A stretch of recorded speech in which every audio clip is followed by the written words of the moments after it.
Hello जानो, कैसे हैं आप लोग? बिल्कुल मौज में, बहुत बढ़िया भाई।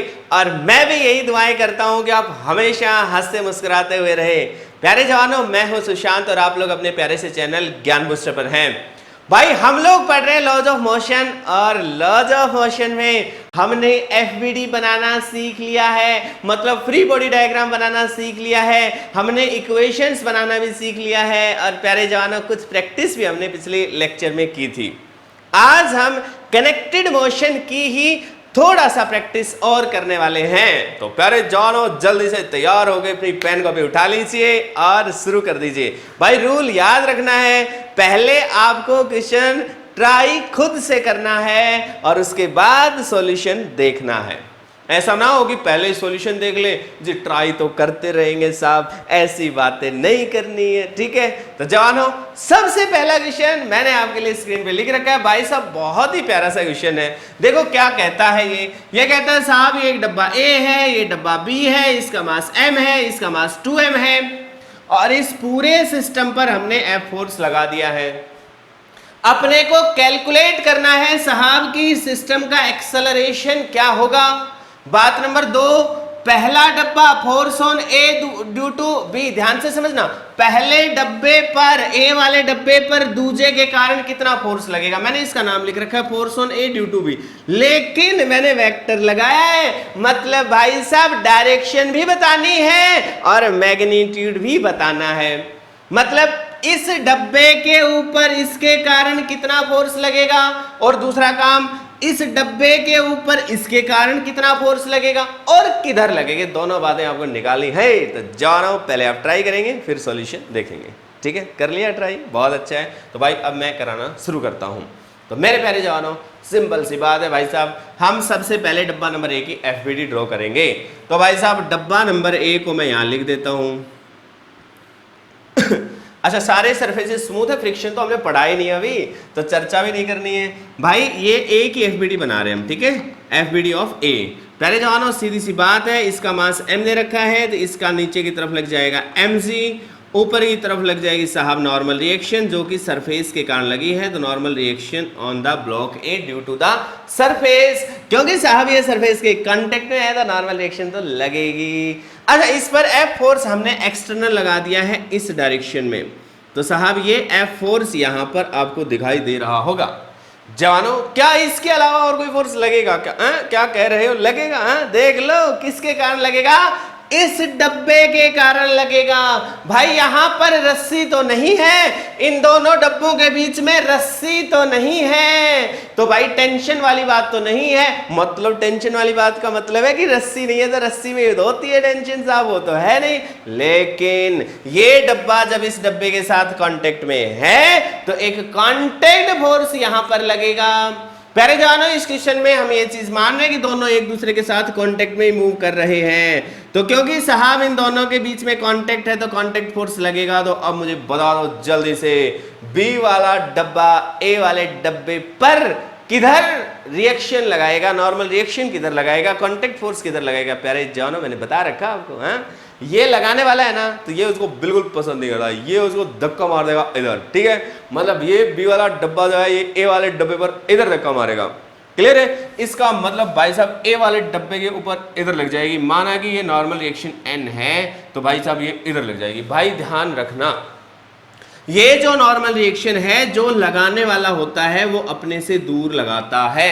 यदि यहां पर रस्सी होती तो इस डब्बे से टेंशन दूर होती रस्सी की डायरेक्शन में, ध्यान से समझना। यदि इससे रस्सी जुड़ी होती, मतलब ये ए डब्बा होता और इसके साथ रस्सी होती तो इसमें टेंशन दिखाते हम इस तरफ, यदि इन दोनों के बीच में रस्सी होती तो। लेकिन यहां रस्सी नहीं है भाई साहब, यहां पर रस्सी नहीं है, इसका मतलब इस बी वाले डब्बे को, बी वाला डब्बा ए वाले डब्बे पर जिधर फोर्स लगाएगा वो कौन सा होगा, वो बी वाला डब्बा जो है वो इसको बिल्कुल पसंद नहीं करेगा। किसको? ए वाले डब्बे पर, इस पे धक्का इधर मार देगा, ठीक है ना। ये चीज अच्छे से समझ लेनी है। मतलब भाई साहब इस पे नॉर्मल रिएक्शन एन मान ली हमने, पहले जानो। लेकिन डब्बा ओवरऑल मान लेते हैं कि इधर एक्सेलरेशन ए से जा रहा है। अब नो डाउट हमने वर्टिकल डायरेक्शन में फोर्सेस को रिप्रेजेंट किया, but it is of no use. हाँ, यहां पर ये पूछ लेता कि भाई ग्राउंड के कारण नॉर्मल रिएक्शन कितना लग रहा है डब्बा नंबर ए पे, तो सीधी सी बात है, डब्बा क्या ऊपर नीचे हो रहा है क्या? नहीं हो रहा। भाई सीधी सी बात है, बंदा जब धक्का इधर मारेगा तो ऐसे, और क्या सोच रहे हैं आप? कहीं ऐसा तो नहीं सोच रहे गाड़ी को धक्का ऐसे मारा और गाड़ी तो ऊपर नहीं पिटली या नीचे नहीं पिटली? भाई ऐसे कोई होता है यार, गाड़ी को धक्का इधर मारो तो इधर ही जाएगी ना यार वो, हैं? तो भाई साहब ऊपर नीचे तो क्योंकि हो नहीं रही है, इसका मतलब ऊपर का फोर्स इक्वल टू नीचे का फोर्स। तो यहां से ए वाले डब्बे पर ग्राउंड कितनी नॉर्मल रिएक्शन लगाएगा वो तो निकल गई है। हालांकि इसका कोई यूज नहीं है, क्योंकि अपने से एक्सेलरेशन पूछा पहले पार्ट में, वो इस डायरेक्शन में है, अपने से फोर्सेस पूछे थे वो भी इसी डायरेक्शन में है, तो इसका यूज आना नहीं है, लेकिन फिर भी आपको मालूम तो होना ही चाहिए। जवानों अब हम इस डायरेक्शन में एक्सेलरेशन ले रहे हैं, ध्यान से समझिएगा मेरे भाई। ऐसा तो होगा नहीं कि धक्का इधर मारोगे और डब्बे वापस इधर आएंगे, ऐसा तो होना नहीं है। इसका मतलब क्योंकि इधर एक्सेलरेशन है, इसका मतलब इस डायरेक्शन का फोर्स ज्यादा होगा और इस डायरेक्शन का फोर्स है F, इसका मतलब F फोर्स बड़ा होगा और इसमें से हम इसको घटा देंगे जो अपोजिट लग रहा था उसको, मतलब F में से N को घटाएंगे और इसका हम लिखेंगे M इंटू A। मेरे प्यारे जवानों, it is the equation number 1। अब समझ में आया है कि नहीं आया? आया है, बहुत बढ़िया। अच्छा, डब्बा नंबर बी की एफबीडी बनाओ भाई। तो डब्बा नंबर बी की एफबीडी को मैं यहां बना देता हूं। तो भाई साहब ये डब्बा नंबर बी मैंने लिखा है। अब भाई सीधी सी बात है, एक तो नीचे की तरफ तो चलो मैं आपकी मदद कर देता हूं, 2 mg नीचे लग जाएगा, इसका मास 2m है, इस वजह से हमने 2 mg नीचे लगा दिया। अच्छा, नॉर्मल रिएक्शन जो सरफेस के कारण है वो इस पे ऊपर की तरफ लग गई है, it is normal reaction on the B due to the surface. अब भाई साहब एक बात बता दो, क्या यहां पर ये F फोर्स जो है इसका रोल इस B पे दिखाओगे क्या या नहीं दिखाओगे? बता दो, दिखाएंगे या नहीं दिखाएंगे? नहीं दिखाएंगे। भाई साहब ये फोर्स A पर लगा है और A पर हम दिखा चुके हैं, इसको B से लेना देना नहीं है, इसलिए इस पर F फोर्स मत दिखाना, ये गलती हम कर देते हैं। तो जी F तो नहीं आएगा। क्या कोई रस्सी जुड़ी है क्या? ना जी ना। तो जी टेंशन भी नहीं आएगी। तो क्या और कोई फोर्स है क्या? हाँ जी हाँ। कौन सा है जी? इन दोनों के बीच का कांटेक्ट फोर्स है। कौन सा फोर्स है? दोनों के बीच का कांटेक्ट फोर्स है। साहब किधर लगेगा कांटेक्ट फोर्स? प्यारे जवानों, इस डब्बे और इस डब्बे के बीच में जो कांटेक्ट है उसके कारण बी वाले डब्बे पर एक नॉर्मल रिएक्शन ए वाला डब्बा लगाएगा। अभी ए वाले पे बी ने किधर लगाया था? इधर। ए को धकेला था, लगाने वाला उस समय कौन था? बी। अब भाई बी जो है ना वो एक्सपीरियंस करने वाला है, लगाने वाला कौन है? ए। तो ए का कहेगा भाग, तेरे को बिल्कुल पसंद नहीं है ना, मतलब ए वाला डब्बा बी को बिल्कुल पसंद नहीं करता, इसलिए ये इसको धक्का मारेगा इधर। इसका मतलब ए वाले डब्बे के द्वारा लगाया गया फोर्स इस डायरेक्शन में होगा। और प्यारे जवानों, वैल्यू एग्जैक्टली सेम ही होगी। सेम क्यों होगी? ऐसा सोचना जरूरी है। क्या बोला आपने? न्यूटन से थर्ड लॉ बिल्कुल सही है भाई साहब। दोनों के बीच में mutual interaction, Newton third law तो फॉलो होना ही है। तो पहला दूजे पर लगाएगा, दूजा पहले पर लगाएगा, इक्वल भी होंगे, अपोजिट भी होंगे। तो भाई इसने इस पर लगाया था n, तो ये भी इस पर लगाएगा n। इसने इस पर लगाया था इधर, तो ये इस पर लगाएगा इधर, ऐसे भी कह सकते हैं। तो इस पे इधर लग जाएगा नॉर्मल रिएक्शन। मेरे प्यारे जवानों, F फोर्स नहीं लगाना है, ध्यान रखना, मैं फिर से रिपीट कर रहा हूं। अच्छा, क्या वर्टिकल डायरेक्शन में कोई मोशन है क्या? नहीं है। इसका मतलब क्या हम ऐसा लिख दें क्या कि NB इक्वल टू नीचे वाला फोर्स दैट इज 2 mg, सही होगा क्या? बिल्कुल सही है। यदि पूछा है normal reaction by the ground तो सही है। लेकिन मेरे प्यारे जवानों, आपने जब पूछी नहीं है तो कोई बात नहीं, अब हॉरिजॉन्टल डायरेक्शन में आ जाओ। क्या इस डायरेक्शन में डब्बे का कोई एक्सेलरेशन है जी? कितना है? ए है जी। ये डब्बा भी ए से जा रहा था, ये भी ए से जाएगा। इसका मतलब भाई साहब इधर का टोटल फोर्स कितना है? n। और ये किसके है इक्वल आएगा? मास into acceleration 2m into a। This is equation number 2। प्यारे जवानों, एक बात अच्छे से समझ लेना भाई साहब, इसमें कोई और कोई फोर्स था ही नहीं, हॉरिजॉन्टल डायरेक्शन में एक ही फोर्स था, तो that is equal to mass into acceleration. मतलब net force equal to mass into acceleration लिखना होता है। इसमें तो एक ही लग रहा था, वही नेट हो गया। खत्म। अब दोनों को जोड़ दो, इक्वेशन नंबर 1 जमा इक्वेशन नंबर 2। जब इन दोनों को जोड़ोगे तो भाई साहब मैं जोड़ के वहां वैल्यू लिख रहा हूं, तो ये n से n निपट जाए क्योंकि माइनस का प्लस का, इधर क्या बचेगा f। तो भाई साहब f इक्वल टू ये ma और ये 2ma जुड़ेंगे तो आएगा 3m इंटू a। इसका मतलब ये हुआ मेरे प्यारे जवानों, एक्सेलेरेशन की वैल्यू आ चुकी है f डिवाइडेड बाय 3m। और मेरे प्यारे जवानों इसी के साथ हमारा पहला पार्ट सॉल्व हुआ है। और अब हम कैलकुलेट करने वाले हैं कि नॉर्मल रिएक्शन कितनी होगी। भाई इक्वेशन नंबर 2 में पुट कर दीजिए या 1 में पुट कर दीजिए, जिसमें सहूलियत हो उसमें पुट कर दीजिए। भाई नॉर्मल रिएक्शन की वैल्यू आ जाएगी 2 इंटू एम इंटू ए ये रहा f डिवाइडेड बाई 3 हैम से हैम निपट गया है, मतलब 2f डिवाइडेड बाई 3। मेरे प्यारे जवानों अब ये बात थोड़ा सा समझने की है। यहां पर जो n आया है ये 2f/3 आया है, लेकिन हमने से तो पूछा गया था कि भाई force on a due to b, a के ऊपर b के कारण किधर लगेगा, तो a के ऊपर b के कारण, तो b के कारण a के ऊपर लगेगा कितना, वो तो n था। दोनों के बीच में जो नॉर्मल रिएक्शन लग रही थी उसका नाम n लिखा था, तो वैल्यू तो आ गई 2f/3, लेकिन डायरेक्शन भाई कौन है लगाने वाला, b। तो b a को क्या करेगा, धक्का मारेगा इधर, तो कहने का मतलब है कि उस पर लग जाएगा इधर। इसका डायरेक्शन का कोई नाम दे दो। यदि हम ऐसे लिखते हैं तो ये राइट हैंड है, ये लेफ्ट हैंड है, तो हम ये लिख सकते हैं कि लेफ्ट हैंड की तरफ लगेगा, है ना। तो force on a due to b will be equal to 2f/3 and in the left hand side direction. और इसमें क्या हो जाएगा, वैल्यू तो सेम ही रहेगी 2f/3, but in the right hand side direction, right hand की तरफ लगेगा। या आप ऐसे भी लिख सकते हो कि भाई साहब इधर प्लस x एक्सिस लिख दिया और इधर लिख दिया माइनस x एक्सिस, तो हम इसके अंदर लिख देंगे कि इसके अंदर लगेगा प्लस x एक्सिस, a के ऊपर लगेगा इस डायरेक्शन में, that is negative x axis, और b के ऊपर लगेगा प्लस x एक्सिस की डायरेक्शन में। तो आपको अलर्ट रहना है प्यारे जवानों। देखो बहुत सिंपल चीजें हैं भाई, जो मैं अभी पढ़ा रहा हूं ना, इनसे सिंपल चीजें मार्केट में अवेलेबल ही नहीं है, तो इनको अच्छे से प्रैक्टिस कर लेना, ठीक है। अभी तो और क्वेश्चन करा रहा हूं, एक बार बोर्ड साफ कर लेता हूं, ठीक है। हाँ तो जवानों अगला क्वेश्चन देखो, बहुत ही आसान से है भाई। हमें दे रखी है एक स्ट्रिंग, ये लीजिए साहब, ये एक रस्सी है। अच्छा, इस रस्सी के एक किनारे पर फोर्स लगा दिया है F, ठीक है। अपने से ये कहा है कि यदि रस्सी की टोटल लंबाई को L मान लें, इस किनारे से X डिस्टेंस की दूरी पर जब यहां पर F फोर्स लगाएंगे तो उस समय इस क्रॉस सेक्शन पर कितनी टेंशन होगी, ये निकालना है। भाई साहब बहुत ही प्यारा सा क्वेश्चन है जानो। यदि ये हमारी रस्सी होती है आइडियल, कैसी आइडियल, तब तो भाई जितना फोर्स इसमें लग जाएगा उसके हिसाब से जो भी टेंशन आएगी सभी पॉइंट्स पर एक जैसी ही टेंशन होगी, चाहे वो x डिस्टेंस पे हो, चाहे उसे ज्यादा पे पॉइंट हो, चाहे उसे कम पे पॉइंट हो, कहीं पर भी पॉइंट हो, पूरी रस्सी में। भाई बताई थी ये बात मैंने, जब मैंने रस्सी की बातें करी थी तब ये बात अच्छे से आपको बता दी थी कि भाई साहब यदि हमारी रस्सी आइडियल है तो पूरी रस्सी में एक जैसी टेंशन होगी।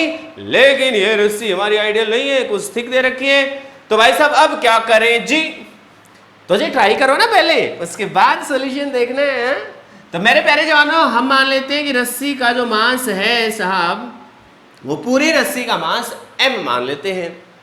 तो भाई ऐसा करने से ये जो मैं शेडेड पोर्शन कर रहा हूं, मतलब x जिसकी लंबाई है, इसका मास कितना होगा, लेट अस से इसका मास हम मान लेते हैं m1, और जो दूसरा है इससे इसका मास मान लेते हैं m2, और पूरी रस्सी का मास है साहब m। अब मिडल सेक्शन तो है नहीं कि आधा m/2 इसमें m/2, ऐसा तो कुछ है नहीं, ये तो है साहब x डिस्टेंस, x लेंथ की रस्सी है, तो इसका मास कितना होगा ये निकालना बेहद आसान है। हम मान रहे भाई साहब यहाँ पे जो मास का डिस्ट्रीब्यूशन है दैट इज यूनिफॉर्म, मतलब रस्सी एक जैसी है, ऐसा नहीं कहीं से पतली कहीं से मोटी, ऐसा बिल्कुल भी नहीं है। ऐसा हो सकता है लेकिन इस केस में नहीं है।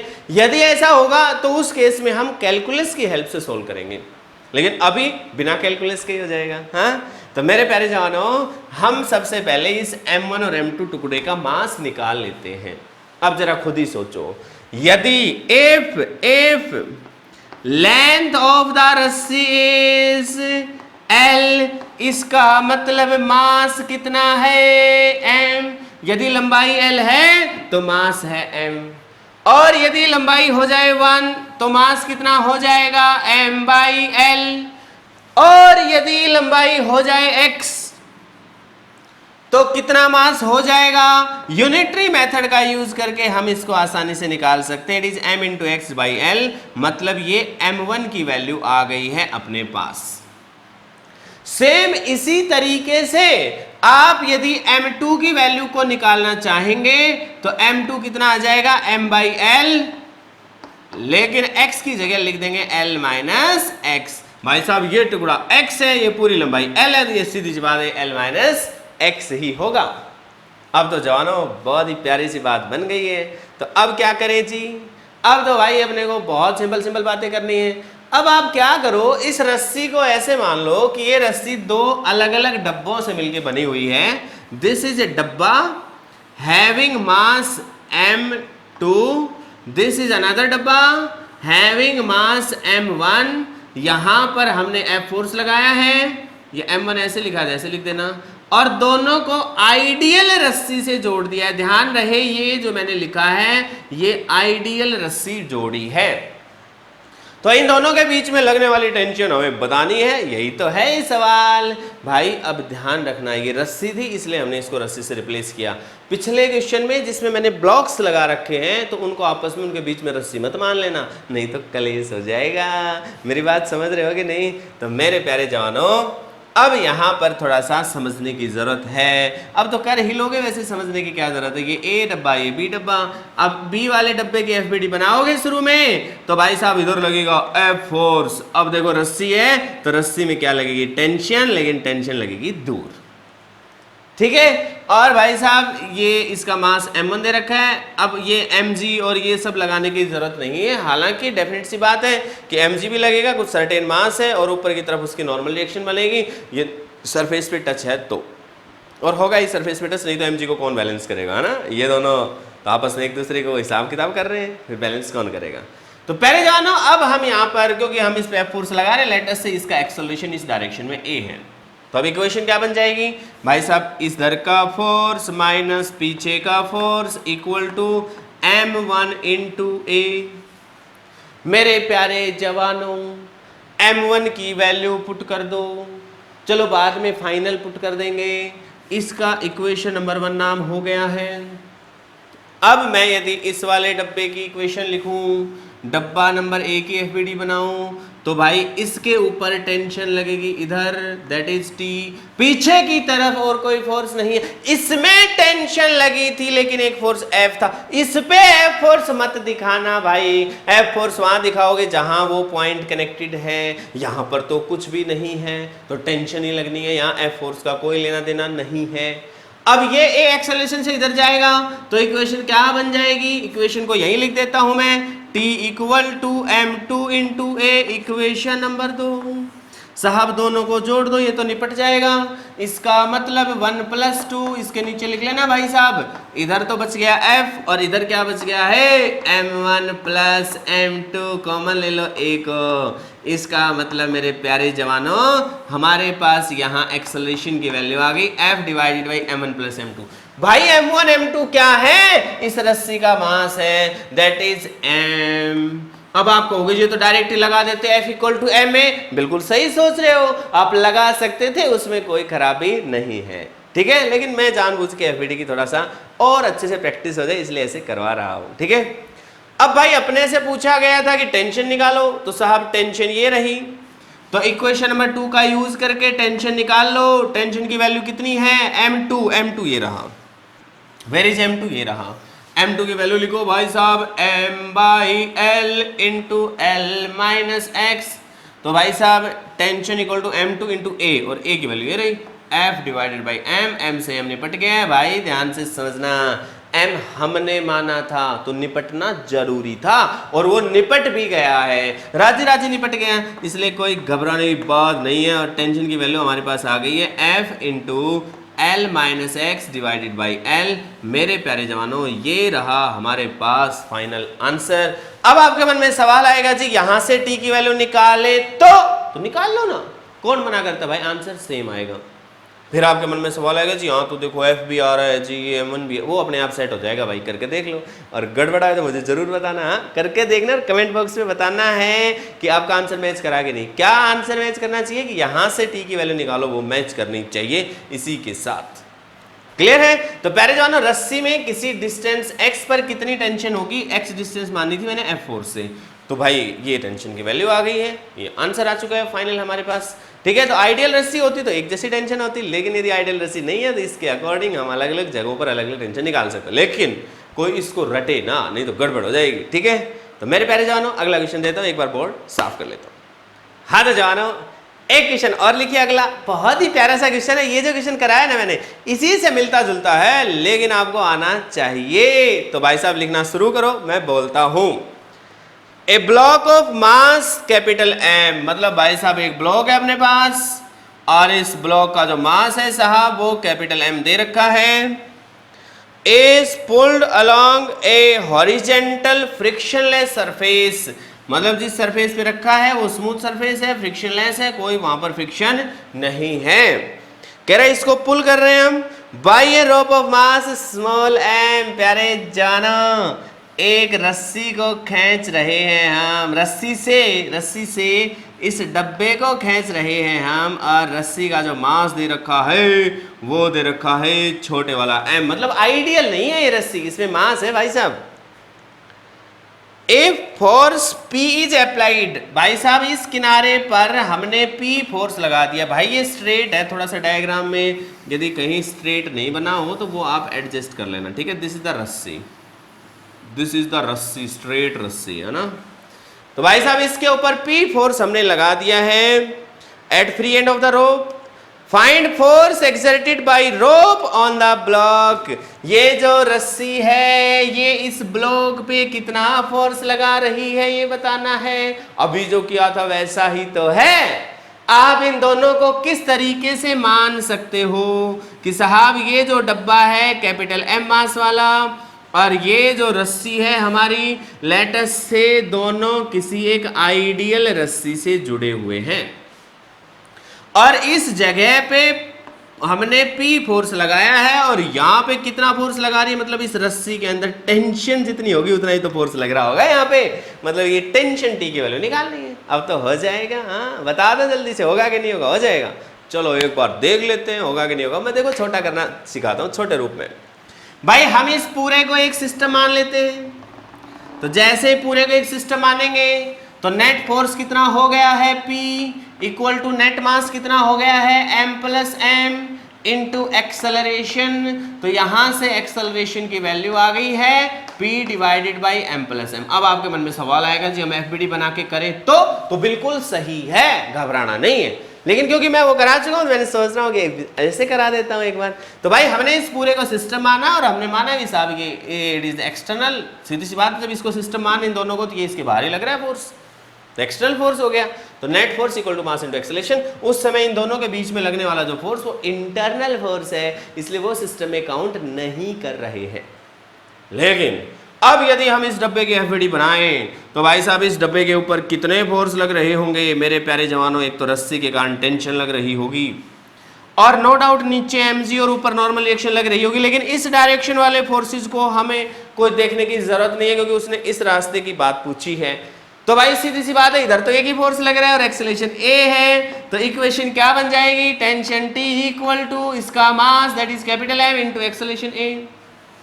और साहब एक्सेलरेशन की वैल्यू आ चुकी है इसलिए सीधा वैल्यू पुट कर दीजिए P divided by M plus M, it is the final answer. बताओ कितना जल्दी हो गया है, कितना छोटा सा है। अब आप एफबीडी बना के पूरा करना चाहते हो, इट इज ऑल्सो ओके। इसकी एफबीडी तो बन ही गई है, बस इसकी और बनानी है। ठीक है, तो जवानों आपकी मर्जी है, आप एफबीडी बना के करना चाहते हैं तो एफबीडी बना के भी कर सकते हैं। बाकी मैं चाहता हूं कि एफबीडी बनाकर भी आप करें, इसलिए आपको अपनी नोटबुक में विद एफबीडी भी सॉल्व करना है। एफबीडी बना के हालांकि किया है यार हमने, इसकी तो बनाई है, बस इसकी तो नहीं बनाई है ना, तो इसकी एफबीडी और बना के सॉल्व करें। प्यारे जवानों जरूरी है, बार बार सोल्व करेंगे तभी हम उस कंसेप्ट पर हमारी कमांड होगी।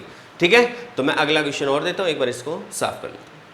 हाँ तो जानो अब देखते हैं हम अगला क्वेश्चन, बहुत ही प्यारा सा है भाई, देखते हैं। लिखते चलना ना, डायग्राम में ड्रॉ कर रहा हूँ। One end of a massless rope, massless है ना, which passes over a massless and frictionless pulley. मतलब साहब हमारे पास एक पुली है जो मासलेस भी है फ्रिक्शनलेस भी है। कोई प्रॉब्लम तो नहीं है जवानों, प्रॉब्लम नहीं होनी चाहिए भाई।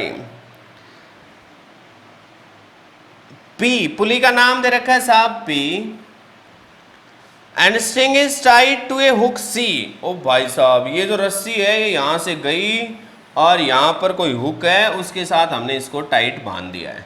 Here is a hook C।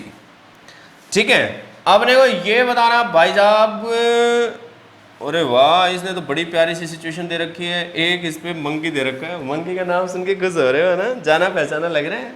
तो भाई साहब ये माना कि आपका मतलब मंकी है मतलब, है ना। तो भाई साहब ये मंकी हम यहाँ पे मान लेते हैं साहब, तो इज द मंकी हैं, तो ये मंकी है भाई। मैक्सिमम टेंशन, ध्यान से समझो, यहां पर वर्ड यूज हुआ है maximum tension. Maximum tension that the rope can bear is 360 Newton. भाई जो रस्सी के अंदर मैक्सिमम टेंशन जो रस्सी सहन कर सकती है वो 360 न्यूटन है। With what value of minimum safe acceleration can, भाई एक्सेलरेशन कितना हो इस मंकी का, मिनिमम एक्सेलरेशन कितना हो ताकि ये जो रस्सी है ये ना टूटे। और ये बंदर जो है भाई साहब ये 60 केजी का है और ये नीचे आ रहा है, मतलब mass of the monkey is 60 KG. हमें ये बताना है कि कितने मिनिमम एक्सेलरेशन से ये नीचे आए ताकि ये रस्सी ना टूटे। Mass of the monkey 60 KG, बहुत प्यारा सा क्वेश्चन है। इस तरह के क्वेश्चन अक्सर पेपर में आ सकते हैं। भाई यहां पर इसने मैक्सिमम टेंशन दिया है, कभी कभी किसी के न्यूमेरिकल में यहां पर एक वर्ड और यूज हो सकता है ब्रेकिंग स्ट्रेस, मतलब सॉरी ब्रेकिंग स्ट्रेंथ, स्ट्रेस नहीं breaking strength, breaking strength of the rope. तो भाई ये चीज ध्यान रखना, ब्रेकिंग स्ट्रेंथ मतलब इतनी टेंशन पर वो टूट जाएगी, मतलब वो maximum tension that can it bear, maximum just maximum value लेनी है। 360 न्यूटन यहाँ पर वो वैल्यू दे रखी है। तो हमने को बताना है कि मंकी जो भाईजान है यहाँ पे ये किस एक्सेलरेशन से नीचे उतरे, मूविंग डाउन है भाई साहब, नीचे किस एक्सेलरेशन से उतरे ताकि ये रस्सी ना टूटे। मैं इसमें एक बात और पूछूंगा, क्या ऐसा पॉसिबल है कि मंकी इस रस्सी के ऊपर चढ़ सके बिना इसको तोड़े हुए, देखेंगे। लेकिन पहले जो अपना ओरिजिनल क्वेश्चन उसको सोल्व करते हैं। तो भाई साहब ये मंकी है, भाई साहब मंकी को हम मान लेते हैं, इसके ऊपर नीचे क्या लगना है भाई साहब, एमजी और रस्सी है इसके साथ जुड़ी हुई, तो साहब रस्सी में लग जाएगी टेंशन और साहब मंकी आ रहा है नीचे ए से। तो भाई सीधी सी बात है, नीचे का force that is mg minus ऊपर का force that is t equal to m into a. जरूरी है भाई क्योंकि नीचे आ रहा है एक्सेलरेशन से, इसलिए हमने ऐसा लिखा। नीचे आता यदि वो कांस्टेंट वेलोसिटी से तो भाई नेट फोर्स 0 होता, नीचे का फोर्स बराबर होता ऊपर वाले फोर्स से, ये भी ध्यान रखना है। इसी क्वेश्चन में यदि वो कह देता कि भाई साहब किस कांस्टेंट वेलोसिटी से मंकी नीचे आए, ओ भाई पॉसिबल ही नहीं है। क्यों? क्योंकि mg कितना लगता, 60 गुणा 10 600, और टेंशन की औकात मतलब मैक्सिमम टेंशन कितनी पॉसिबल है 360, पॉसिबल ही नहीं होता। ये 600 चाहिए रस्सी में सहन कर रस्सी में कितनी सहन हो सकती है 360, तो पॉसिबल नहीं था। लेकिन इसने कहा एक्सेलरेशन से नीचे आए, तो लाओ से नीचे mg minus T equal to m में, यहाँ से एक्सेलरेशन की वैल्यू निकालनी है, खत्म हो गया सोल्व। mg की m की वैल्यू कितनी है 60, g की वैल्यू कितनी है 10 ले लो, टेंशन कितनी है 360, भाई साहब इक्वल टू मास कितना है 60 इंटू एक्सेलरेशन। तो भाई साहब 360 को घटा दो 600 में से, तो क्या बचना है 240 बचना है। 240 डिवाइडेड बाई मास रख दो जी साहब, आंसर आ जाएगा, ये ले लो जी 4, मतलब 4 मीटर पर सेकंड स्क्वायर से यदि ये मंकी भाईजान है, ये मिनिमम एक्सेलरेशन आया भाई, इससे आएगा तो कोई इशू नहीं है, इससे ज्यादा से आए, ये वैल्यू ज्यादा हो जाए, ये वैल्यू ज्यादा होने का मतलब क्या है, ये वैल्यू का कम होना, क्योंकि mg तो फिक्स है तो टेंशन कम रहेगी। हमने तो कहा मैक्सिमम टेंशन ले लो जितनी पॉसिबल है, मैक्सिमम पॉसिबल टेंशन ले लेंगे, मैक्सिमम वैल्यू घटाओगे तो ये मिनिमम आएगा आंसर, सीधी सी बात है भाई। घटने वाली वैल्यू बड़ी से बड़ी है तो आंसर छोटे से छोटा आएगा, इसीलिए मिनिमम एक्सेलरेशन है। हाँ, यदि इस टेंशन को आप कम करते जाओ कम करते जाओ कम करते जाओ तो एक्सेलरेशन बढ़ता जाएगा बढ़ता जाएगा बढ़ता जाएगा, लेकिन आप चाहते हो कि रस्सी ना टूटे, तो कम से कम मंकी को इतने एक्सेलरेशन से तो नीचे आना ही होगा। नीचे आना ही होगा। अच्छा, क्या ऐसा पॉसिबल है कि मंकी ऊपर जाना चल जाए, इस पे ऊपर चढ़ना लग जाए? पॉसिबल नहीं है। देखो कैसे, क्योंकि यदि मंकी ए एक्सेलरेशन से ऊपर जाता है तो ऊपर का फोर्स माइनस नीचे का force equal to m into a. इसका मतलब टेंशन की वैल्यू आ गई साहब, mg में कोई चीज जोड़ दो। अब भाई mg की वैल्यू है 600 और इसमें कोई चीज जुड़ भी रही है तो टेंशन आएगी रस्सी में 600 से भी ज्यादा, और इसकी औकात है साहब 360 की, मतलब 350 नहीं है 360 है, मतलब 350 थोड़ा ज्यादा है यार, 360 तक ये मैक्सिमम सहन कर सकती है। लेकिन जैसे मंकी ऊपर जाना शुरू करेगा तो इसमें टेंशन 600 से भी ज्यादा आ जाएगी। इसका मतलब मंकी जो है इस रस्सी पर ऊपर की तरफ नहीं चढ़ सकता। देखो गजब की बात है ना, नीचे उतर रहा है रस्सी नहीं टूटेगी, ऊपर चढ़ रहा है रस्सी टूट जाएगी, है ना, इंटरेस्टिंग है। अच्छा, वो रुक जाए तो एक जगह टूटेगी, क्यों? क्योंकि साहब जैसे रुकेगा एक्सेलरेशन 0, ऊपर का फोर्स इक्वल टू नीचे का फोर्स, ये टेंशन आ जाएगी 600 के बराबर। लेकिन कितनी सहन हो सकती है? 360, वो 600 लगते ही तो टूटनी है। अच्छा, मंकी कांस्टेंट वेलोसिटी से नीचे आए तो भी रस्सी टूटेगी, क्योंकि कांस्टेंट वेलोसिटी का मतलब एक्सेलरेशन 0, इसका मतलब टेंशन इक्वल टू mg। भाई साहब रस्सी में टेंशन 600 पैदा हो जाएगी, लेकिन रस्सी की खुद की औकात 360 है, इसका मतलब पॉसिबल नहीं है। देखो इंटरेस्टिंग बात, मंकी कांस्टेंट वेलोसिटी से नीचे आएगा टूट जाएगी रस्सी, मंकी एक्सेलरेशन से आएगा नीचे तो बचने की संभावना है। कब बच जाएगी? जब यदि एक्सेलरेशन 4 है तो, मिनिमम 4 होना चाहिए, 4 से ज्यादा है बची रहेगी, 4 से कम एक्सेलरेशन है टूट जाएगी, 4 एक्सेलरेशन है मंकी का नीचे की तरफ, तो बच जाएगी। तो मेरे प्यारे जानो, बड़ा ही प्यारा सा क्वेश्चन था ना, तो चलो और करते हैं, और ऐसे क्वेश्चन करते हैं। तो एक बार मैं इसको साफ कर लेता हूँ। हाँ तो जवानों, ये रहा अगला क्वेश्चन, बहुत ही प्यारा सा क्वेश्चन है भाई। देखो ये एक टेबल दे रखी है, इस पे 2 पुली दे रखी है, एक पुली ये है, एक पुली ये है। भाई साहब ये 8 kg का डब्बा है, ये 2 kg का है, और ये दे रखा है 4 kg का। यहां से एक रस्सी इसको जोड़ रही है, यहां से कोई दूसरी रस्सी इसको जोड़ रही है।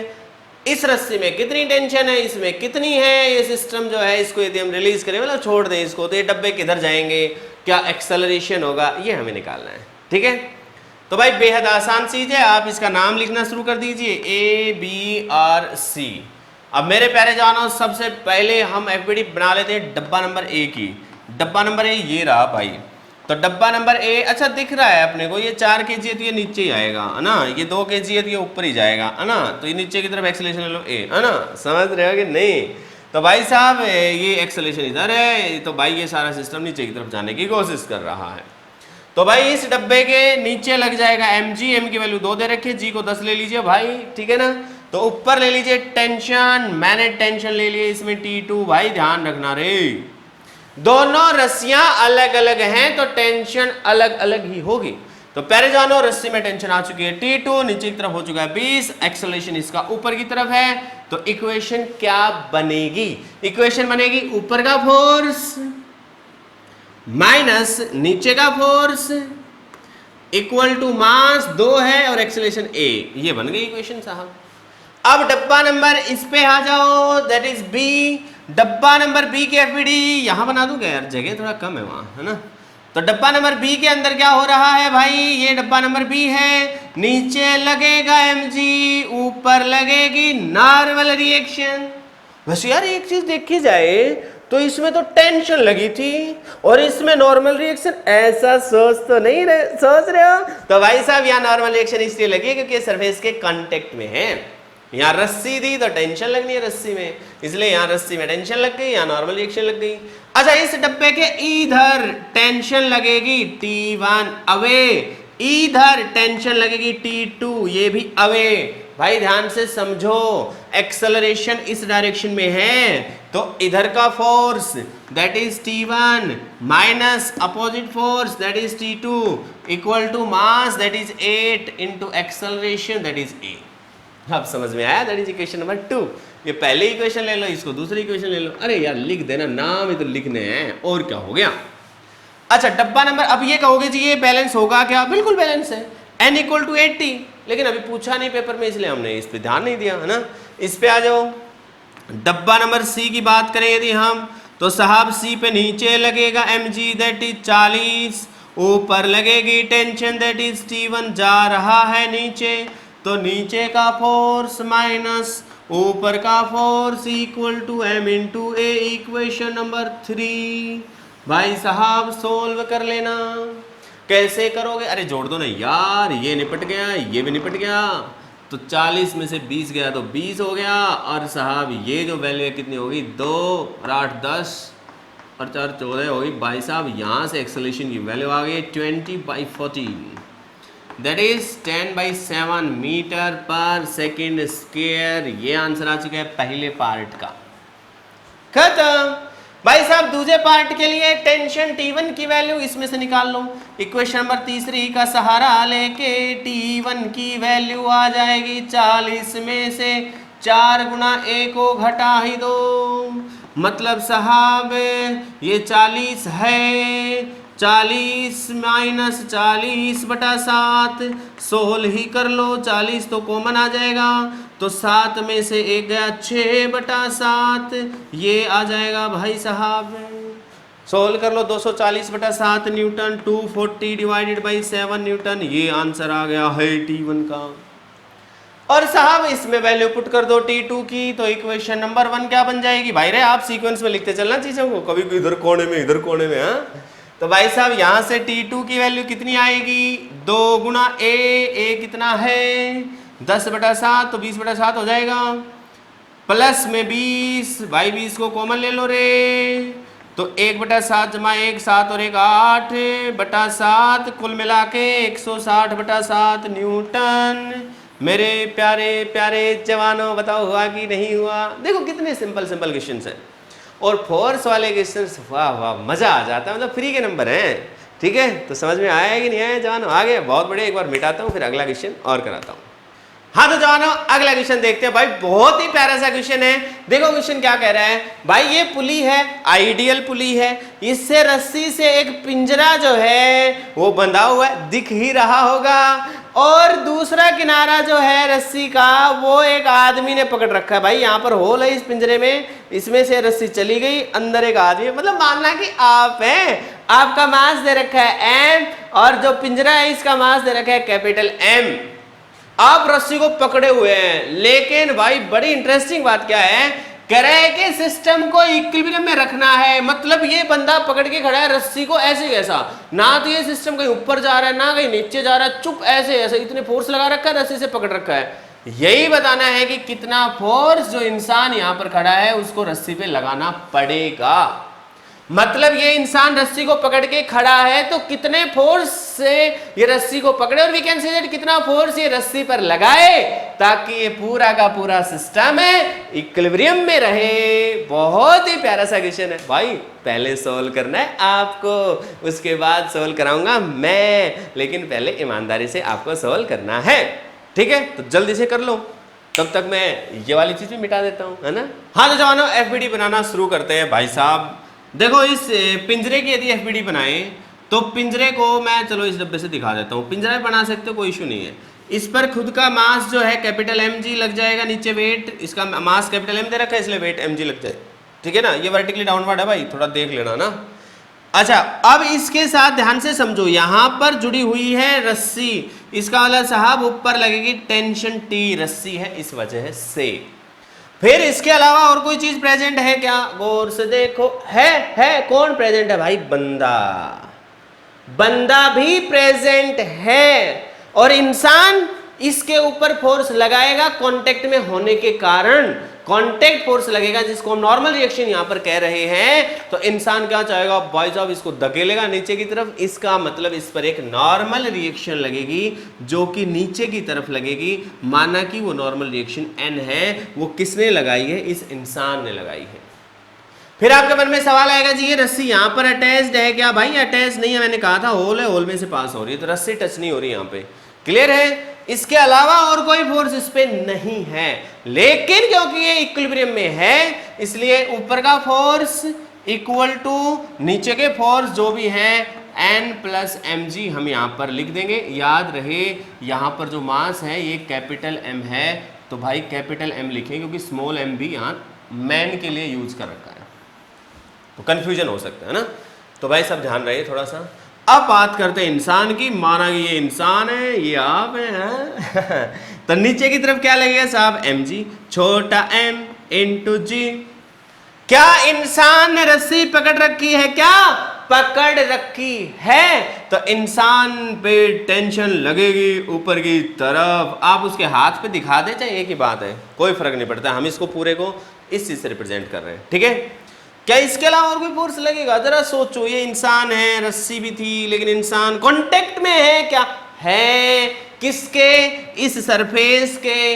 तो ये सरफेस इसको धकेलेगा ऊपर, इसका मतलब साहब ऊपर की तरफ एक फोर्स लगेगा और नाम होगा नॉर्मल रिएक्शन। जो इंसान ने पिंजरे पे लगाया था, पिंजरा इंसान पे भी तो लगाएगा। न्यूटन्स थर्ड लॉ समझ में आया कि नहीं आया? आया है। अब भाई साहब, अच्छा ये रस्सी क्योंकि एक ही जैसी थी इसलिए रस्सी में टेंशन हमने सेम लेनी है।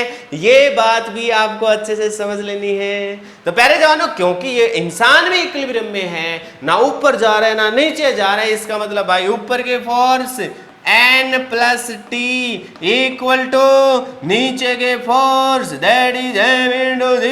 Equation number second. भाई टेंशन तो निकालनी ही है अपने को। तो भाई साहब ऐसा करो, इस टेंशन की वैल्यू को यहां पर पुट कर दो। तो n प्लस में भाई साहब n प्लस में कैपिटल mg, ये वैल्यू पूरी यहां रख दी हमने, इक्वल टू छोटे वाला mg। यहां से सीधा नॉर्मल रिएक्शन अपने पास आ गई। n और n क्या हो गया साहब 2n, और ये वाली वैल्यू जो थी उठा के यहां लेके चले गए। तो m में से कैपिटल m को घटाई दो और साहब जी से मल्टीप्लाई कर दो। तो यहां से कैपिटल n की वैल्यू आ जाएगी अपने पास m minus capital m into G divided by 2। ये नॉर्मल रिएक्शन आ गई है। लेकिन जवानों, ये जरूरी नहीं था इसको नॉर्मल रिएक्शन को कैलकुलेट करना। यदि ऑब्जेक्टिव पेपर है तो सीधा टेंशन को कैलकुलेट करो, तो सीधा यहां से n की वैल्यू निकाल के इसमें पुट कर देना खटाक से, ठीक है। लेकिन क्योंकि मैंने सोचा कि चलो नॉर्मल रिएक्शन भी कैलकुलेट करवा लेते हैं, हालांकि इसने पूछा था कि इंसान रस्सी पे कितना फोर्स लगाएगा, मतलब सिर्फ टेंशन पूछी थी इसने। तो अब आसानी से निकाल सकते हैं। n की वैल्यू आ गई, यहाँ पे पुट कर दो या यहाँ पे पुट कर दो, कहीं पे भी कर दो, आपकी मर्जी है। तो भाई साहब मैं माना कि इक्वेशन नंबर 1 में पुट कर देता हूं।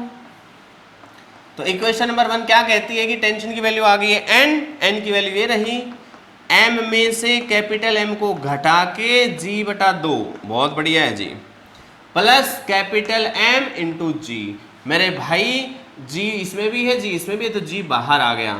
तो यहां पर m/2 माइनस कैपिटल M/2 और प्लस में m। मेरे प्यारे जवानों, वैल्यू आ जाएगी, निपट जाएगा, आधा बचेगा। तो m/2 plus capital M/2 into जी, मतलब कुल मिलाकर ये हमारे पास टेंशन आ चुकी है। कितनी आ चुकी है? m plus capital M into G divided by 2। बेहद प्यारा सा क्वेश्चन था, बहुत इंटरेस्टिंग सा था।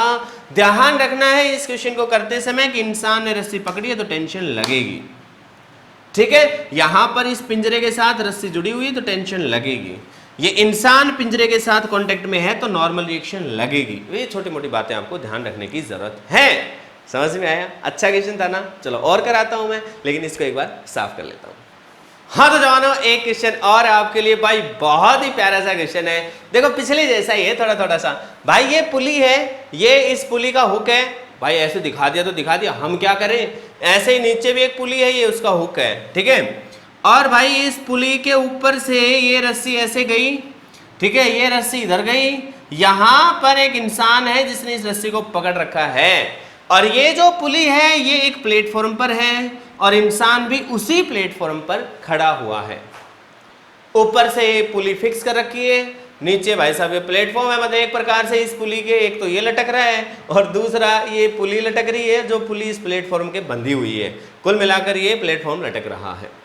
प्यारे जवानों, आपको ये बताना है कि ये इंसान जो है, ये जो रस्सी पकड़ रखी है इसने, इसमें कितना फोर्स लगाए ताकि ये पूरा सिस्टम इक्विलिब्रियम में रहे। पिछले जैसा ही हो गया कि नहीं हो गया? हो गया ना। तो खुद करो और उसके बाद सॉल्यूशन देखो, ठीक है। तो चलो शुरू कराता हूं मैं। तो प्यारे जवानों, जब हम इंसान की एफबीडी बनाएंगे तो साहब इंसान का मास दे रखा है अपने को 50, तो भाई साहब 500 हो जाएगा। जी की वैल्यू 10 ले रहा हूं भाई मैं, ठीक है। और इंसान के ऊपर एक नॉर्मल रिएक्शन भी तो लगेगी ऊपर की तरफ, तो साहब ऊपर की तरफ एक नॉर्मल रिएक्शन ले लेंगे। साहब इसने रस्सी में पकड़ रखी है तो रस्सी के अंदर टेंशन भी तो होगी, वर्टिकली अपर डायरेक्शन में टेंशन होगी। रस्सी को जिधर पकड़ के दिखा रखा है उधर ही टेंशन लोगे, रस्सी ऐसे दिखा रखी होती तो ऐसे ही टेंशन लेते हैं, ठीक है ना, अपनी मर्जी से ऊपर नीचे नहीं लेते हम, डायग्राम के अकॉर्डिंग चलेंगे। तो भाई साहब इसके अलावा तो और कुछ है नहीं, लेकिन इसने एक बड़ी प्यारी सी बात कही कि इक्विलिब्रियम में है, इसका मतलब दोनों का फोर्स मिला के ऊपर वाले इक्वल टू नीचे वाले, इक्वेशन नंबर 1। आ जाओ साहब यहाँ पे, अब इस प्लेटफॉर्म की प्लेटफॉर्म पे नजर डालोगे तो आपको क्या लगेगा, साहब ये प्लेटफॉर्म है, इस पे नीचे की तरफ है, क्या लगेगा साहब, इसका mg दैट इज 400। अब क्वेश्चन को थोड़ा सा अलर्ट हो जाना भाई, अब मैं जो बात बता रहा हूं दैट इज इंपॉर्टेंट थिंग। क्या ये इंसान इस प्लेटफॉर्म के साथ टच है तो क्या ये इंसान धक्का मारेगा कहां मारेगा, नीचे, क्योंकि प्लेटफॉर्म ने ऊपर मारा था तो ये नीचे मारेगा। कितना मारेगा भाई साहब, n, क्योंकि इसने n से लगाया था, सेम रहेगा। लेकिन अब मेरा क्वेश्चन आपसे ये है, क्या इस पे टेंशन लगेगी है, क्या इससे कोई रस्सी जुड़ी है, क्या रस्सी तो यहाँ से शुरू हुई, ऐसे गई और यहाँ बंध गई हुक के जाके, तो रस्सी तो नहीं जुड़ी है दूसरी रस्सी या दूसरी कोई चीज जुड़ी है, जो यहाँ पे हुक है वो जुड़ा हुआ है भाई यहाँ। अब समझने की बात है भाई, जब ये इक्विलिब्रियम में होगा तो याद रखना, जब भी आइडियल पुली होती है, मैंने समझाया भी था पहले आपको पिछली वीडियो में कि आइडियल पुली है, इस रस्सी में यदि आप टेंशन टी लोगे, इधर से जाओगे तो इस रस्सी में भी टेंशन टी होगी, यहाँ से ऐसे जाओगे तो इसमें भी टेंशन टी होगी। मतलब मैं इस पुली की बात करूं यदि मैं, तो मेरे भाई इस पर जितना फोर्स नीचे है एग्जैक्टली उतना ही ऊपर होना जरूरी है। इसमें ऊपर दो फोर्स लग रहे हैं, टी और टी, इसका मतलब इस पे नीचे की तरफ जो फोर्स लगेगा दैट विल बी 2 × टी। और मेरे प्यारे जवानों, ये प्लेटफॉर्म जो है एक प्रकार से यहाँ रस्सी तो है, इसका मतलब भाई ये खिंचाव ही तो हो रहा होगा ना, इसमें खींच ही तो रही होगी ना, धक्का तो मार नहीं रही होगी, है ना। तो मेरे प्यारे जवानों, इसका मतलब इस प्लेटफॉर्म पर एक ऊपर की तरफ फोर्स और लगेगा और जिसकी वैल्यू होगी 2 × टी। ध्यान से समझ लो भाई, आपसे क्या यहाँ पर क्या बताया मैंने, इस रस्सी में टेंशन टी है, इस रस्सी में भी टेंशन टी होगी, क्योंकि दोनों में टेंशन टी और टी 2t हो गई है, तो ऊपर 2t है तो नीचे भी 2t होना चाहिए। इसका मतलब ये जो हुक है इसके अंदर कितना फोर्स जनरेट हुआ होगा, इसके नजरिए से देखें तो 2t, और यही इससे जुड़ा हुआ है। आप खुद ही सोचो ना भाई, ये हुक है, आपको कंफ्यूजन है तो आता, प्रैक्टिकली सोचे ना कि ये ऐसा तो है नहीं कि ये प्लेटफॉर्म इसको कह रहा होगा जा, ये इसको भी कह रहा है जा, इसको भी कह रहा है जा, ये इसको कह रहा होगा नीचे जा, ये भी इसको कह रहा होगा नीचे जा, तो ये रुक ही नहीं सकता ना। इसका मतलब भाई साहब यहाँ तो रस्सी वाली बात है ना। तो भाई साहब ये रस्सी की तरह से ही है, याद रहे हुक का काम रस्सी की तरह से ही लेना है आपको, ठीक है। तो भाई साहब यहाँ पर इस केस में तो सीधी सी बात है, आपको दिखाई दे गया है कि इसके अंदर 2t लगी थी टेंशन इसके रेस्पेक्ट में, तो इधर भी क्या लगेगी 2t। अब भाई साहब ये इक्विलिब्रियम में है तो ऊपर का फोर्स इक्वल टू दोनों मिला के नीचे के फोर्स, तो 2 × t that will be equal to 400 और जमा में n। भाई इस इक्वेशन का यूज करके आप n की वैल्यू निकाल के यहाँ पुट कर दो, इसका मतलब 2 × t will be equal to 400 जमा n की वैल्यू रखो भाई, n की वैल्यू आएगी 500 में से t घटा दो, भाई ये t इधर आ जाएगा, कुल मिला के हो जाएगा 3t और ये वैल्यू हो जाएगा 900, इसका मतलब t की वैल्यू आ चुकी है 300। बहुत ही प्यारा सा क्वेश्चन था। यहाँ पर स्टूडेंट्स मैं फिर आपसे बता दूं, यहाँ पर हुक वाली चीज में कंफ्यूज ना हो, ये रस्सी की तरह से ही इसको पकड़ के खींच रहा है। जरा सोचो, ये भी धक्का मार दे नीचे, इंसान तो नीचे धक्का मार ही रहा है, टेंशन भी नीचे ही लग जाती है, तो क्या ये कभी रुक सकता था नीचे, मतलब नीचे या ऊपर जाता ना कहीं तो जाता, रुक तो सकता नहीं था इक्विलिब्रियम में, और ऊपर तो फोर्स ही नहीं था कोई, तो डेफिनेटली नीचे गिर जाता है, लेकिन ऐसा तो नहीं है। इसका मतलब यहाँ पर ये जो हुक है इसको पकड़ के खींच रहा होगा, ठीक है ना। तो हुक का काम टेंशन की तरह से देखना है आपको, रस्सी की तरह से देखना है बेसिकली, तो इसके अंदर टेंशन 2t आएगी ना कि t, ये थोड़ा समझने की बात थी। तो इसमें टेंशन t थी, इधर से भी टेंशन t थी, इसमें भी टेंशन t थी, इसमें भी टेंशन t थी, लेकिन ये t और ये t मिल गई, इसमें कितनी हो जाएगी 2 × t। बस ये थोड़ा सा ध्यान रखना था। क्लियर है। तो मेरे प्यारे जवानों, बहुत ही इंटरेस्टिंग क्वेश्चन हमने करे, आगे और भी अलग अलग तरह के क्वेश्चन हम लोग करते रहेंगे, यहाँ तक आपको अच्छे समझ में आ जाना चाहिए। प्यारे जवानों, हंसते मुस्कुराते हुए फिजिक्स पढ़िए। Goodbye, take care.